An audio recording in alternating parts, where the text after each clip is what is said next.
Assalamualaikum warahmatullahi wabarakatuh.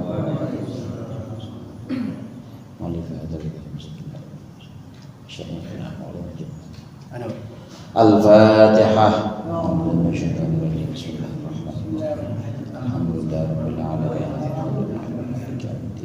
Iyyaka na'budu wa iyyaka nasta'in. Shiratal mustaqim. Shiratal ladzina an'amta 'alaihim ghairil maghdubi 'alaihim waladdallin. Bismillahirrahmanirrahim. Alhamdulillahil mu'allimil tullabi wa musahhilil khairi liman yata'allamu. Thumma assalatu wassalamu 'alan nabi wa alihi wa sahbihi jayuhum. Ya Rabbana kaffir 'anna dhunubana wa walidina wa liman huwa muslimu. Nad'uka Allahumma ilman nafi'a min yawmina ilal hisabi yaqumu. Amin amin amin wa ya fattahu. Amin amin amin wa ya alimu. Alhamdulillahilladzi arsyadana ila ta'atihi wa zajarana an ma'siyatihi. Wassalatu wassalamu ala man arsalahu Allahu li irsyadil ibad wa ala alihi wa ashabihi al-muhtadina ila sabilir rasyad. Amma ba'du, fa inna asdaqal hadithi kitabullah wa khairal hadi hadi Muhammadin sallallahu alaihi wasallam wa syarrul umuri muhdatsatuha wa kullu muhdatsatin bid'ah wa kullu bid'atin dhalalah. Segenap jamaah Masjid Al-Mujahidin, wabil khusus para ustadz, para hujjaz, para sesepuh, hadirin sekalian yang dirahmati oleh Allah. Alhamdulillah malam hari ini kita berkumpul kembali melanjutkan pengajian rutin kita, ngaji kitab Irsyadul Ibad. Mudah-mudahan hadirnya kita di sini mendapat ridha Allah.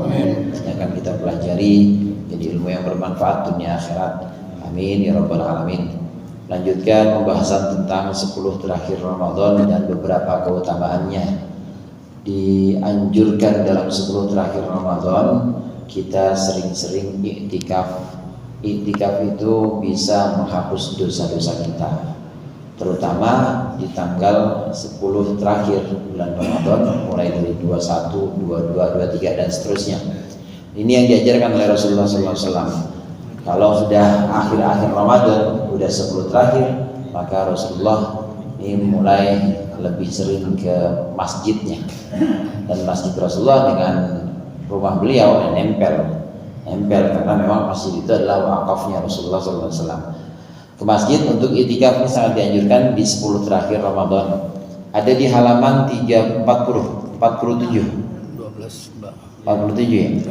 Halaman 47. Kira-kira baris 12 di tengah-tengah ada tengah-tengah baris 12. Ada wa Tabrani an Abi Umamah. Bismillahirrahmanirrahim. Qala al-mu'allif rahimahullah wa nafa'ana bihi wa bi 'ulumihi fid dharain amin. Wa Tabrani an Abi Umamah tamamur ribati arba'una yawman wa man rabata arba'ina yawman lam yabi' wa lam yashtari wa lam yahduth hadathan kharaja min dunubihi kayawma waladathu ummuh. Dan Imam Tabrani mengeluarkan sebuah hadis an Abi Umamah dari sahabat Abu Umamah bahwasanya Rasulullah bersabda, tamamur ribati, sempurnanya ribat itu mondok, ribat itu ibadah di tempat tertentu, arba'una yawman 40 hari. Paman robato, dan barang siapa yang mondok arba'ina yauman 40 hari, mondok ibadah maksudnya, arba'ina yauman 40 hari, lam yabi', dia tidak berjualan, walam yashtari, dan juga tidak membeli, walam yahduth hadatsan, dan juga tidak keluar, tidak membicarakan hadasan atau hadasan akan satu omongan, kharaja, maka dia akan keluar min dunubihi, dari dosa-dosanya, kayauma waladathu ummuhu, seperti hari saat melahirkan akannya siapa ummuhu, ibunya, man, seperti hari ketika ibunya melahirkan dia. I'tikaf di bulan Ramadan, Ashrul Awakhir, 10 terakhir ini sangat dianjurkan. Namun Selain di luar Ramadan, selain di Ramadan ini juga sangat dianjurkan untuk melakukan i'tikaf. Ada istilah ribat di sini, saudara. Ribat di sini menetap, mondok, namanya ribat. Kadang-kadang ribat juga disebut untuk menyebutkan pondokan, namanya ribat. Jadi ada tempat tertentu, tempat khusus. Nah, kita melakukan satu ibadah, satu kegiatan khusus. Nah, tempatnya itu namanya ribat, semacam pondokan. Untuk pondok-pondok syariat atau pondok-pondok yang mengajarkan ilmu-ilmu syariat biasa, yaitu pondoknya ya 6 tahun, 10 tahun biasa. Tapi ada pondok-pondok yang biasanya memang buat amaliyah sufiyah atau amaliyah thariqah, untuk praktek atau untuk amalan-amalan tarekat. Jadi bukan untuk amalan-amalan, bukan untuk pondok syariat, bukan, tapi untuk mengamalkan atau ibadah-ibadah tertentu dalam tarekat. Ada yang sebutannya pesulukan, jadi suluk. Ada juga yang sebutnya khalwat. Khalwat itu artinya dia menyendiri, diam, tidak bareng sama, tidak berinteraksi dengan dunia luar. Khalwatan atau sulukan, suluk. Nah, ini paling sempurna 40 hari, saudara. Walaupun ada juga yang suluk bisa sampai 3 hari atau hanya 7 hari misalnya, tapi paling sempurna 40 hari. Demikian juga kita, kalau kita mau melakukan ibadah tertentu, itu kalau mau sempurna minimal 40 hari. 40 hari di mana? Di masjid aja. 40 hari jangan keluar-keluar, i'tikaf. Yang pernah saya dengar, masjid-masjid di Jakarta ini, di Betawi ini, itu juga nerima juga suluk dulu, zaman dulu. Jadi di depan mihrab, di depan ada mihrab, sampingnya itu biasanya ada pintu. Sekarang udah tutup kali sana. Dulu ada ya, ada pintu. Itu sebenarnya tempat orang suluk. Ada orang yang memang tinggal di masjid dalam jangka waktu tertentu, dia nggak keluar, pokoknya sholat di situ, makan juga di situ. Itu namanya suluk. Itu 40 hari, tapi bukan kayak jamaah tabligh itu, bukan ya? Bukan. Ini suluk. Jadi izin, biasanya dia izin sama yang punya masjid, izin sama wakifnya atau orang yang menjadi pengurusnya, itu izin, saya tinggal di sini mau suluk. Nah, di situ melakukan ibadah-ibadah tertentu, atau pada umumnya ya i'tikaf aja, baca Quran, puasa juga. Memang puasa juga itu selama 40 hari. Sempurnanya itu 40 hari minimal. Ya, bagus lagi lebih dari 40 hari. Ini istilah ribat ini biasanya untuk suluk atau untuk mondok. Mondoknya mondok tarekat. Mondoknya adalah mondok zikir-zikir tertentu. Di daerah Kudus itu ada punya Kiai Afandi. Kiai Afandi itu putranya Kiai Sodik, sekarang Kiai Afandi. Itu kholwatan juga. Kalau puasa bulan Ramadan biasanya ada kholwatan. Dan ngaji yang ngajinya bukan hanya ngaji kitab, tapi juga ngajinya ngaji hati. Ada zikir-zikirnya. Di daerah Jawa Timur itu ada namanya Peta, Pondok Pesulukan Tarekat Agung, Tulung Agung, daerah Tulung Agung. Itu juga ada pondok suluk. Dan suluk bukan minimal, paling banyak di 40 hari. Nah, ini sesuai dengan sabda Rasulullah di sini. Tamamur ribat arba'una yauman. Sempurnanya ibadah pondok, melakukan ibadah-ibadah tertentu itu 40 hari. Siapa orang yang melakukan suluk 40 hari ini, dia nggak jual beli, nggak belanja apa-apa, pokoknya di situ. Kemudian dia tidak membicarakan apapun urusan-urusan dunia, jadi mulutnya lebih terjaga, maka keluar suluk 40 hari selesai, dia keluar bersih dosanya sebagaimana ibunya melahirkan dia dulu, sebagaimana bayi yang baru dilahirkan. Bayi kan nggak punya dosa apa, nggak ada dosanya. Nah, orang yang suluk juga begitu, 40 hari melakukan suluk di ribat di pondokan tertentu, maka keluar 40 hari selesai, itu seperti bayi yang baru dilahirkan oleh ibunya. Nah, saudara sekalian, di sini walam yabi' walam yashtari. Kalau mondok biasa itu kan jajan boleh keluar. Kalau suluk atau kholwatan di pondok-pondok tertentu nggak boleh. Memang nggak boleh beli dari luar makanannya. Beli dari luar. Jadi makanan gimana? Makanannya itu dari kiainya. Nggak boleh beli dari luar makanannya. Ini kan kita suluk 40 hari ini kan kita berkeluarga. Apakah berkaitan dengan kewajiban keluarga kita gimana? Ini maaf nih dari Iya betul. Kalau keluarga ya tentunya perlu izin dulu ya. Kalau keluarga mau ditinggalkan, maka kewajiban-kewajiban itu harus dipenuhi. Iya. Jadi jangan sampai melalaikan atau melantarkan kewajiban yang harusnya. Iya. Jadi izin sama istri, anaknya juga bilangin, ini bapak mau pergi 40 hari, sehari 1 juta cukup ya. Jadi 40 juta. Bapak tinggal ini, bapak pengen suluk. Saya yakin diizinin tuh. Ada orang sini itu lagi ngincer. Lagi gitu. Dia lagi ngincer Iya. Gitu. Saya yakin Nggak tahu diizinin. suluknya di mana. Memang harus izin, Ustaz. Memang harus izin. Semuanya itu harus dimusyawarahkan sama istri. Kalau istri sudah memperbolehkan, mengizinkan, berangkat suluk. Tidak boleh beli dari luar makanan. Makan dari mana? Dari kiai semuanya. Jadi yang masakin kiai, yang masakin semuanya. Dan biasanya masakan-masakannya juga masakan-masakan tertentu yang enggak bernyawa biasanya.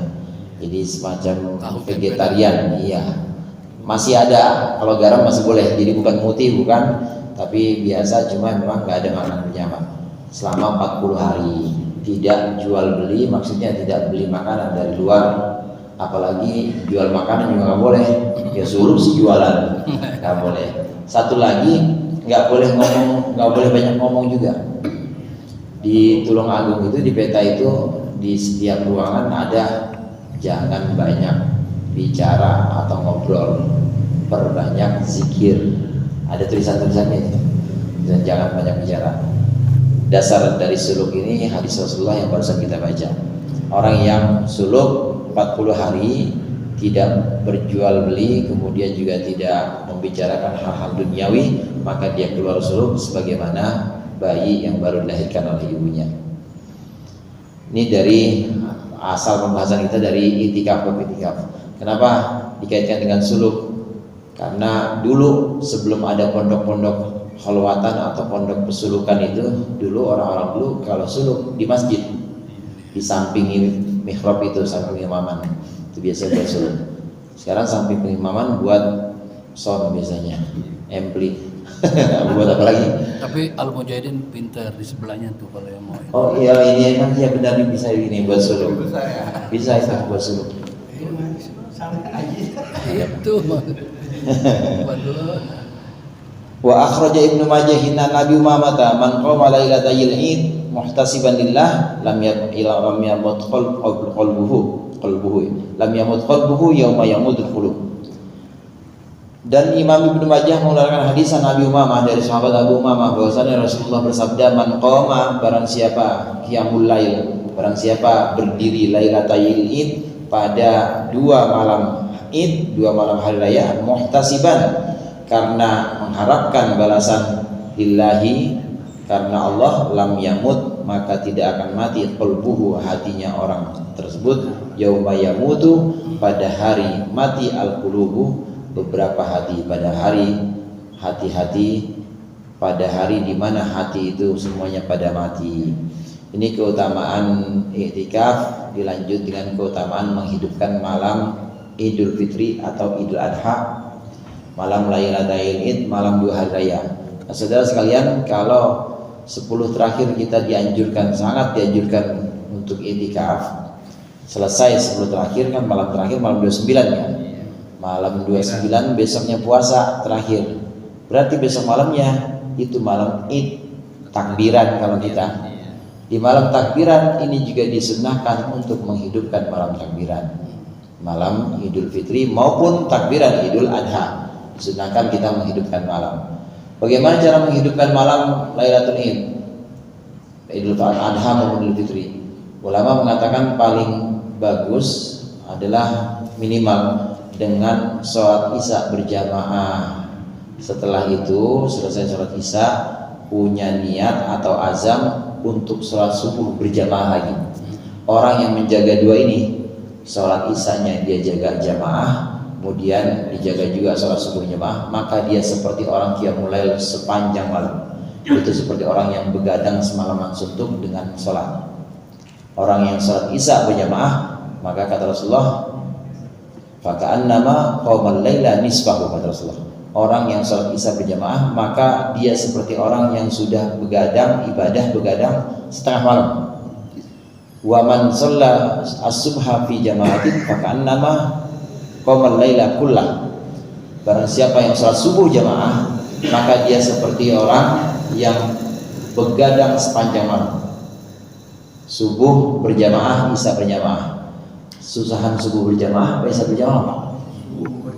Subuh berjamaah, makanya pahalanya itu lebih unggul seperti orang begadang sepanjang malam. Orang jamaah sholat subuh ini pahalanya sama seperti orang yang melek malam dengan ibadah. Nah, sholat isya juga begitu, tapi setengahnya. Orang yang sholat isya berjamaah maka dia seperti orang yang begadang sepanjang malam dengan ibadah, enggak sepanjang malam, setengah malam dengan ibadah. Emang lebih susah subuh. Tapi dibanding sholat-sholat yang lain, maka dua sholat ini lebih utama. Sholat yang paling utama berjamaah itu pertama sholat Jumat, Pak. Nggak ada lain dan tuh sholat Jumat paling utama. Dibanding sholat subuh pun tetap sholat Jumat utama. Jadi jangan dibandingkan dengan sholat yang lain. Sholat Jumat itu jamaahnya paling utama. Makanya khotibnya atau imamnya dapat bisyarah karena utama sholatnya. Kalau bisa sholat paling ini paling unggul. Yang kedua yang sholat berjamaah paling utama sholat subuh. Yang ketiga sholat isya.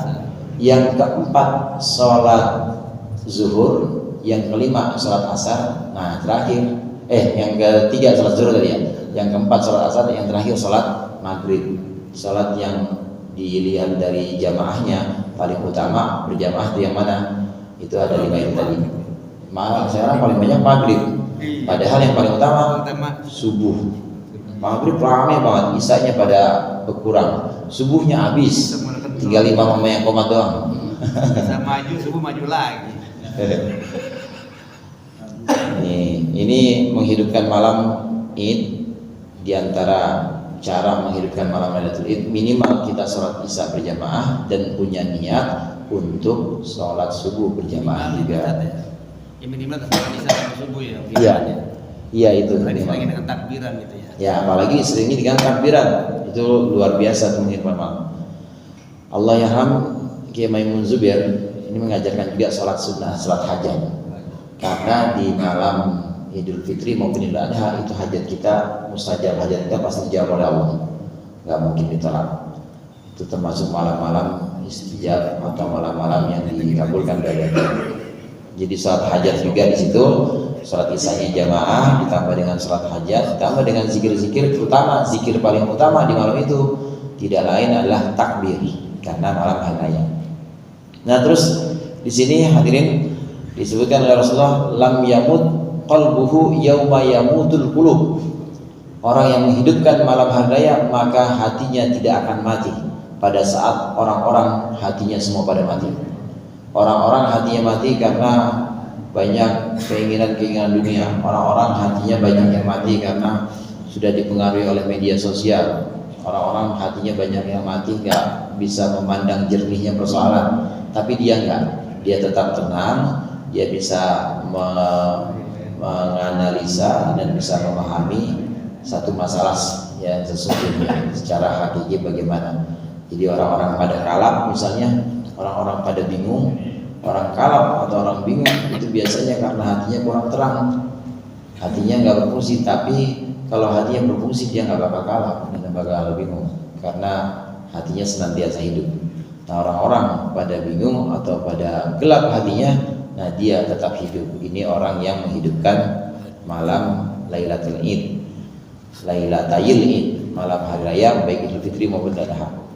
Ada 4 malam paling tidak saudara, 5. Ada 5 malam di mana doa-doa itu dijabah. 2 yang sudah kita singgung di sini 2, yaitu malam hari raya Idul Fitri dan malam hari raya Idul Adha. Kemudian yang nomor 3 malam Tarwiyah, malam tanggal 8 Dzulhijjah, malam Tarwiyah. Itu juga malam mustajab. Doa-doa kita di malam Tarwiyah Allah ijabah.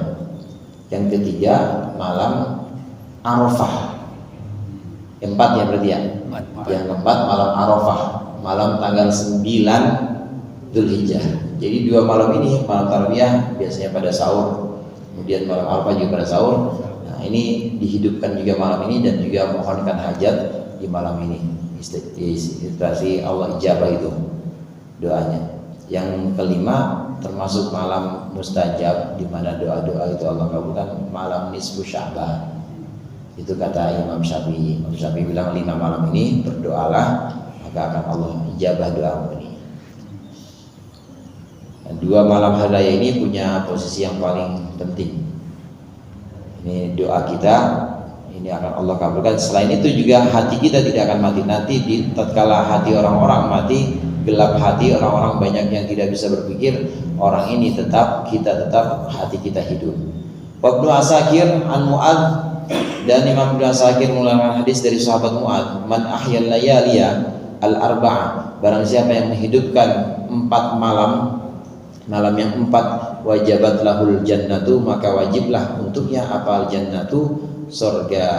Yang pertama lailatul tarwiyati, malam tarwiyah, wa lailatul arafata, dan malam arafah, wa lailatul nahri, dan malam kurban. Malam kurban di sini ya, malam kurban di sini malam takbiran Idul Adha maksudnya, wa lailatul fitri, dan malam Idul Fitri. Dari sahabat Mu'adz bin Jabal di sini disebutkan barang siapa menghidupkan 4 malam ini maka wajib masuk surga, wajabat lahul jannah.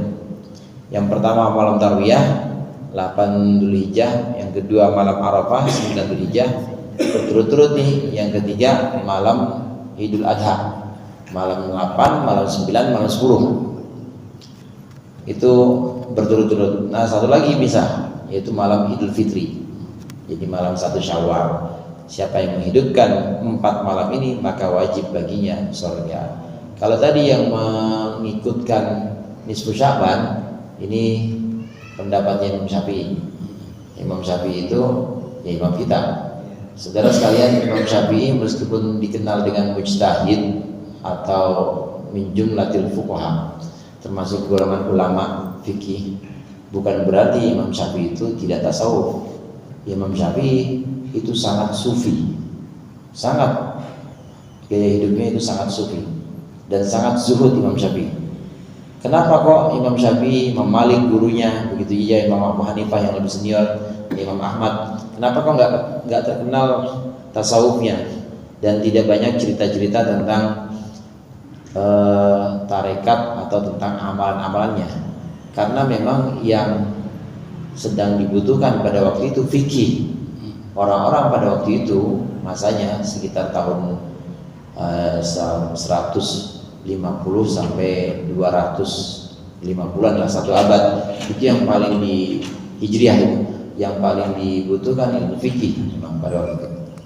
Jadi belum ada ilmu-ilmu yang dituntut oleh masyarakat, belum ada ilmu yang lain, paling dibutuhkan fikih. Maka yang muncul dari Imam Syafi'i dan tempat ini fikihnya. Nah, setelah masa itu baru setelah fikihnya mantap di masyarakat itu sudah jadi pondasi, baru setelah itu ada ulama-ulama tasawuf. Karena yang dibutuhkan tasawuf pada waktu itu ada Syekh Abdul Hasan, ada Imam Ghazali, kemudian setelah Imam Ghazali ada Syekh Abdul Qadir Al-Jilani, kemudian ada Syekh Abdul Hasan Asy'ari, Imam Thariqah. Jadi ini karena perbedaan masa, karena ulama itu muncul namanya ini sesuai dengan kebutuhan masyarakat. Masyarakat pada waktu itu butuh fikih seperti empat imam ini, oleh 4 imam ini ya Allah munculkan. Tapi tasawuf sangat sufi. Nah, yang dikatakan tadi memasukkan Yauma Idul Adha, Yauma Nisfu Sya'ban, memasukkan Nisfu Sya'ban, ini pendapat Imam Syafi'i. Ibnu Asakir an Mu'adz wa akhrajad Daruqutni wal Baihaqi wa an Ibnu Umar, wallahu a'lam bissawab. Allahumma anfa'na bima 'allamtana wa 'allimna ma yanfa'una warzuqna fahman nabiyyin wa hifdzal mursalin wa hafal malaikatil muqarrabin. Sallallahu ala sayyidina Muhammad wa alihi wa sahbihi wasallam. Walhamdulillahirabbil alamin. Wassalamualaikum warahmatullahi wabarakatuh.